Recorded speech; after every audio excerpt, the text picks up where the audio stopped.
महाराष्ट्र में सीएम पद को लेकर महायुति में चर्चाओं का दौर जारी है। गठबंधन में सबसे बड़ी पार्टी के रूप में भाजपा ने अपने महत्वपूर्ण चुनावी प्रदर्शन का हवाला देते हुए मुख्यमंत्री पद पर मजबूत दावा पेश किया है। पार्टी ने 2014 की अपनी संख्या को पार करते हुए 79% स्ट्राइक रेट हासिल किया और जनादेश को नेतृत्व के लिए एक संकेत के रूप में देखती है। सूत्र बताते हैं कि भाजपा नेतृत्व देवेंद्र फडणवीस का पक्षधर है, जिनकी शासन क्षमता और अनुभव गठबंधन को स्थिरता प्रदान कर सकते हैं। 5 साल तक सत्ता से बाहर रहने और 2019 के राजनीतिक घटनाक्रम से झटके का सामना करने के बाद भाजपा कार्यकर्ता हतोत्साहित हो गए थे। पार्टी के आधार को फिर से मजबूत करने के लिए मुख्यमंत्री का पद सुरक्षित करना महत्वपूर्ण माना जाता है। चुनाव में महायुति सरकार का नेतृत्व करने वाले एकनाथ शिंदे इस जीत को अपने नेतृत्व के समर्थन के रूप में देखते हैं। शिंदे ने तर्क दिया है कि शिवसेना विधायकों पर अपनी पकड़ मजबूत करने और नीतिगत निरंतरता सुनिश्चित करने के लिए मुख्यमंत्री का पद बरकरार रखना आवश्यक है। शिंदे ने खुद को एक मराठा नेता के रूप में भी स्थापित किया है, जो उस समुदाय से अपील करते हैं जो एक महत्वपूर्ण वोट बैंक है।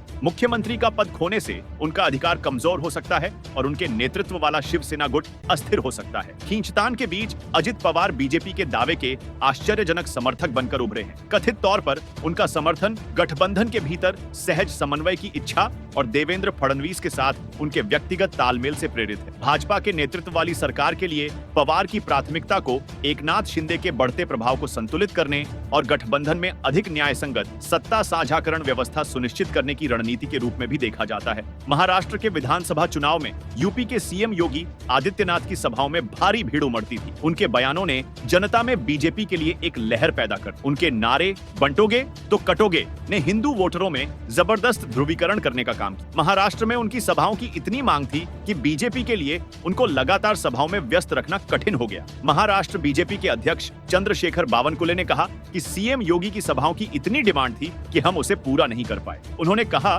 कि हमने योगी आदित्यनाथ की सभाओं के लिए काफी निवेदन किए। महाराष्ट्र बीजेपी के अध्यक्ष चंद्रशेखर बावनकुले ने कहा कि सीएम योगी की सभाओं से हमें बड़ा फायदा मिला। उन्होंने कहा कि बीजेपी महाराष्ट्र में 1,51,00,000 लोगों को सदस्य बनाएगी। बावनकुले ने कहा कि आज महाराष्ट्र बीजेपी की संगठनात्मक बैठक जेपी नड्डा की अगुवाई में हुई। चुनाव खत्म हो गया है तो अब सदस्यता अभियान की मुहिम के तहत 1,51,00,000 सदस्यता जोड़ने का फैसला लिया गया है। उन्होंने जनता से बीजेपी के सदस्यता अभियान से जुड़ने की अपील की। बावनकुले ने सामाजिक सेवा, धार्मिक क्षेत्र से जुड़े लोगों से खासकर तौर पर जुड़ने की अपील की। बावनकुले ने कहा कि बीजेपी के इस सदस्यता अभियान की आज शुरुआत हो रही है।